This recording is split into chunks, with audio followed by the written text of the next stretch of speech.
ہاں تو ایلیمنٹ کیا ہوتا ہے وہ بھی ہم نے آپ کو بتا دیا، اور کمپاؤنڈ کسے کہتے ہیں اس کے بارے میں بھی ہم نے آپ کو گائیڈ کر دیا۔ ایلیمنٹ اور کمپاؤنڈ کو سیکھنے کے بعد ہم اپنی لیٹ 17th سینچری میں جو ورک ہوا تھا ایٹم کے بارے میں یا کیمسٹری میں، اس کو اسٹڈی کرتے ہیں۔ لیٹ 17th سینچری میں کوانٹیٹیو اسٹڈی کی گئی، کس کی؟ پیور سبسٹانس کی۔ اب پیور سبسٹانس کیا ہوتا ہے؟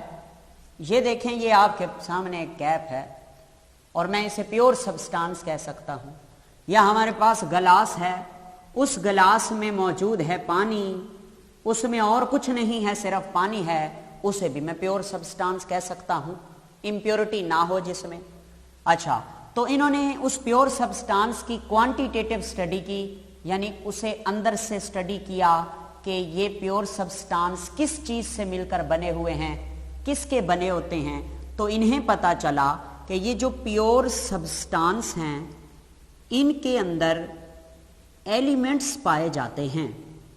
Elements are the components.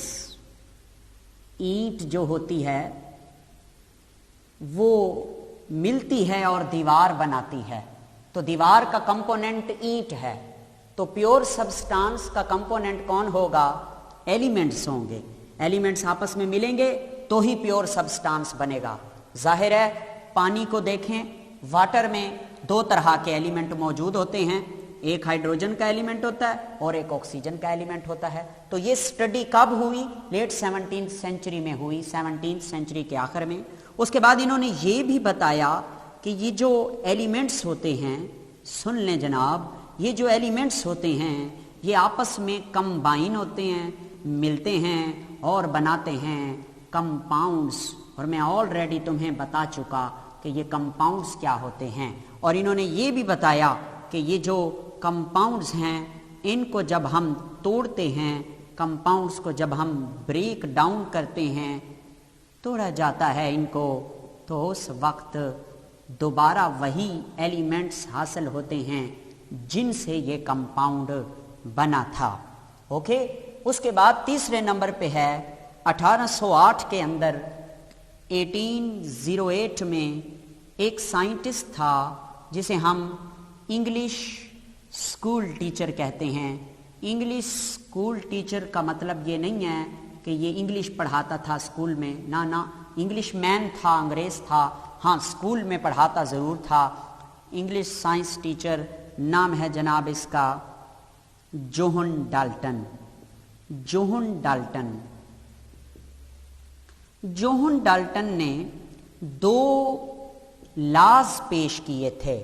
Laws, do laws کے بارے میں انہیں جانا جاتا ہے۔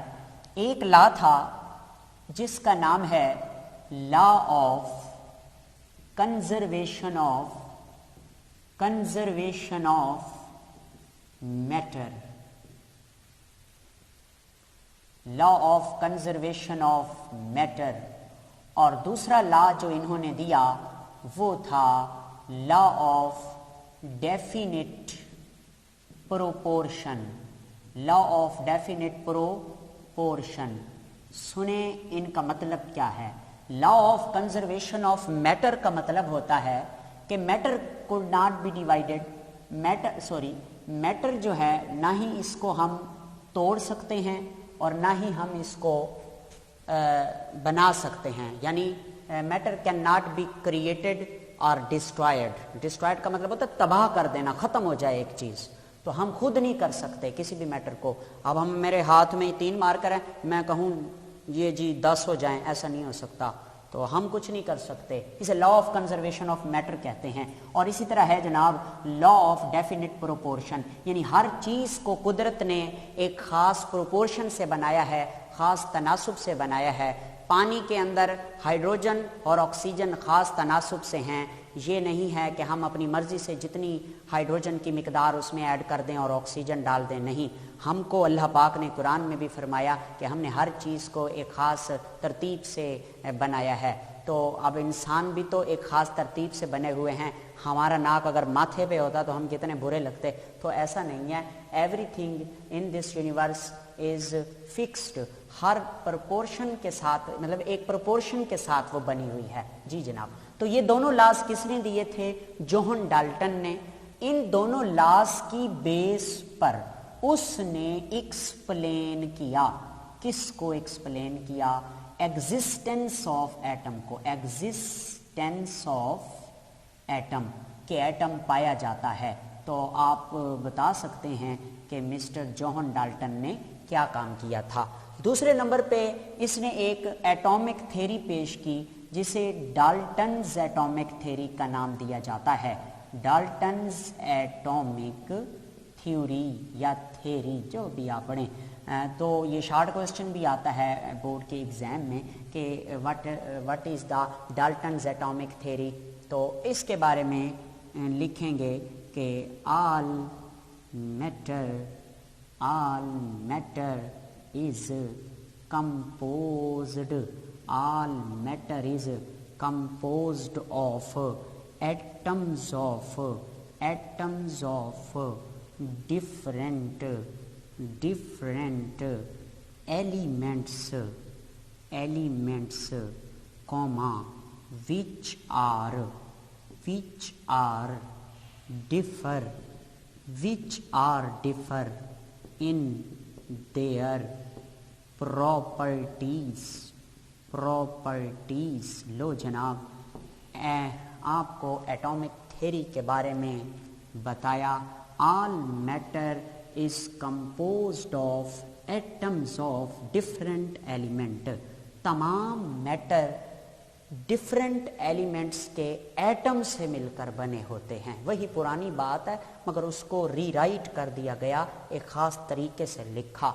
विच are differ in their properties, यानी हर एलिमेंट जो है उसके एटम्स आपस में एक दूसरे से खसूसियात के बिना पर मुख्तलिफ होते हैं। ज़ाहिर है जो हाइड्रोजन की प्रॉपर्टीज़ हैं वो ऑक्सीजन की नहीं होगी, जो नाइट्रोजन की हैं वो कार्बन की नहीं होगी।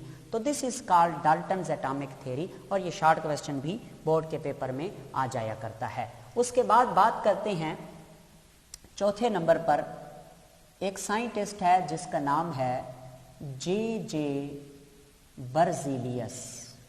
ये जे का मतलब होता है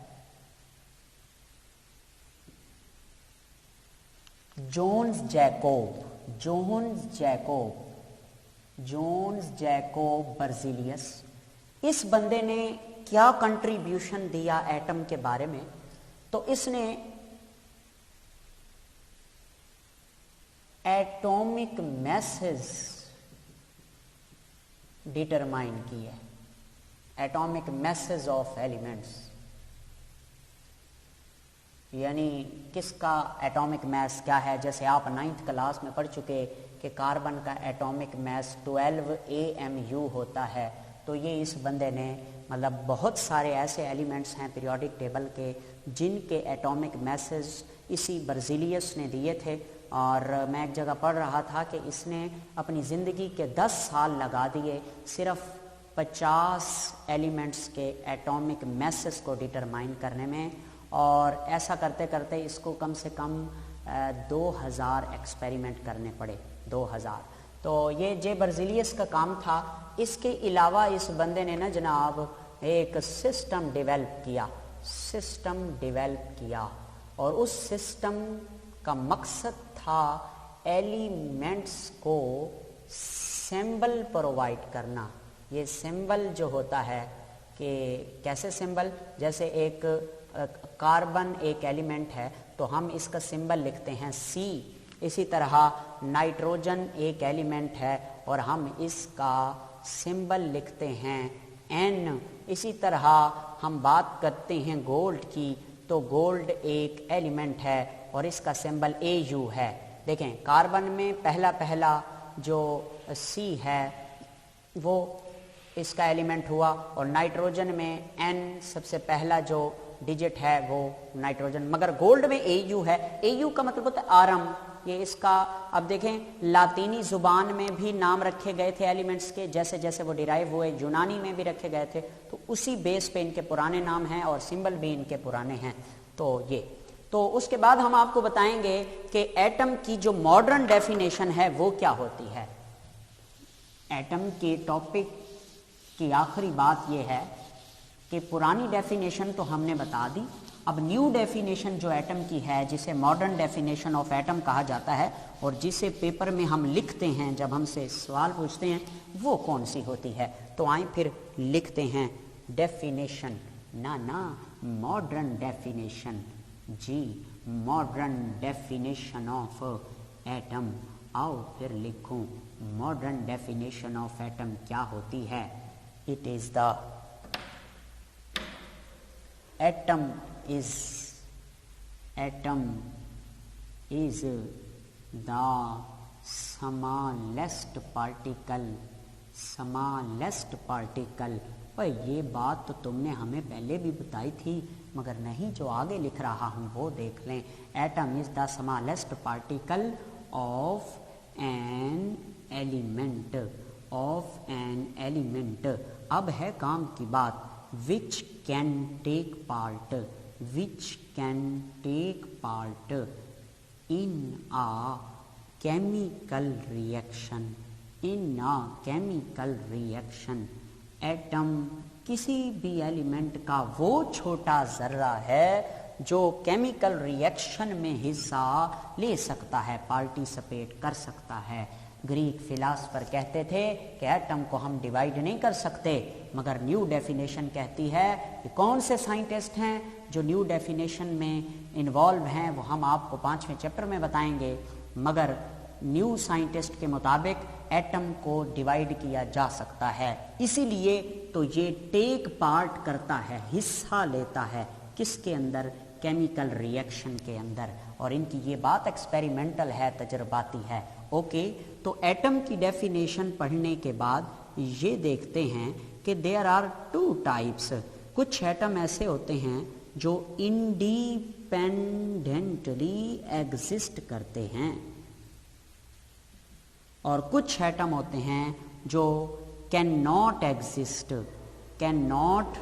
एग्जिस्ट इंडिपेंडेंटली। मतलब क्या है इस बात का कि कुछ एटम ऐसे हैं जो आजादाना पाए जाते हैं, यानी एक ही एटम होगा और वो अकेला घूमेगा फिरेगा, उठेगा बैठेगा, आएगा जाएगा, तो वो किसी के साथ बांड शांड नहीं बनाएगा, जुड़ेगा नहीं किसी के साथ। जैसे कि हीलियम को किसी की ज़रूरत नहीं है, ये अकेला पाया जाता है, इसका कोई मालिक्यूल कंपाउंड नहीं होता। इसी तरह हीलियम के बाद नियान है, आर्गान है, हत्ता के जीनान है, और सारी की सारी ये नोबल यानी कि शरीफ गैसें, सारी की सारी ये गैसेस के एटम अकेले अकेले पाए जाते हैं, इनको किसी की ज़रूरत नहीं होती, बांड नहीं बनाते, ये मालिक्यूल नहीं बनाते। इसी तरह कुछ एटम ऐसे होते हैं, इनके अलावा जितने भी एटम हैं ना पीरियोडिक टेबल के, वो सारे के सारे अकेले नहीं पाए जाते, कैन नॉट एग्जिस्ट इंडिपेंडेंटली। जैसे कि नाइट्रोजन अकेला नहीं पाया जा सकता, इसको इसके साथी नाइट्रोजन की ज़रूरत होती है, N2 की फॉर्म में पाया जाता है। ऑक्सीजन अकेला नहीं पाया जा सकता, इसको दूसरे ऑक्सीजन की ज़रूरत होती है। इसी तरह क्लोरीन अकेला नहीं पाया जा सकता, इसको दूसरे क्लोरीन की ज़रूरत होती है। इसी तरह बहुत सारे ऐसे पीरियोडिक टेबल के सारे एटम हैं जिनको किसी साथी की ज़रूरत होती है, उसके साथ बांड बनाने के बाद ही वो क्या करते हैं जनाब, रह सकते हैं। ओके, आओ अगली बात करते हैं। अब जब हमने ये मान लिया कि एटम को डिवाइड किया जा सकता है, तो पता ये चला कि इसके अंदर भी कोई पार्टिकल होते हैं जिन्हें हम सब एटॉमिक पार्टिकल का नाम देते हैं। सब एटॉमिक पार्टिकल्स ये एटम के अंदर ही होते हैं, और इनमें आता है प्रोटॉन, इनमें आता है इलेक्ट्रॉन, इलेक्ट्रॉन्स, न्यूट्रॉन्स। अच्छा, ये तो हमने पढ़े थे, 9th में भी पढ़े थे कि इलेक्ट्रॉन, प्रोटॉन और न्यूट्रॉन एटम के अंदर पाए जाते हैं, और इन्हें हम फंडामेंटल पार्टिकल कहते हैं, यानी कि बुनियादी पार्टिकल, सब एटॉमिक पार्टिकल जो एटम के अंदर होते हैं। मगर आए सुने, आज की और न्यू रिसर्च के मुताबिक इनके अलावा भी सब एटॉमिक पार्टिकल होते हैं, जैसे कि हाइपरॉन, जैसे कि न्यूट्रिनो, और ऐसा ही होते हैं एंटी न्यूट्रिनो और मीजॉन, पॉजिट्रॉन, और इनकी टोटल तादाद है 100 بلکہ مور دین 100. یہ نیو ریسرچ کے مطابق ہے, پرانی کتابیں نہیں مانتی تھی اس بات کو, مگر more than 100 subatomic particle can exist in the atom. مگر پھر بھی یاد رہے کہ 3 بنیادی سب ایٹامک پارٹیکل ہیں, پروٹون, الیکٹران اور نیوٹران. جی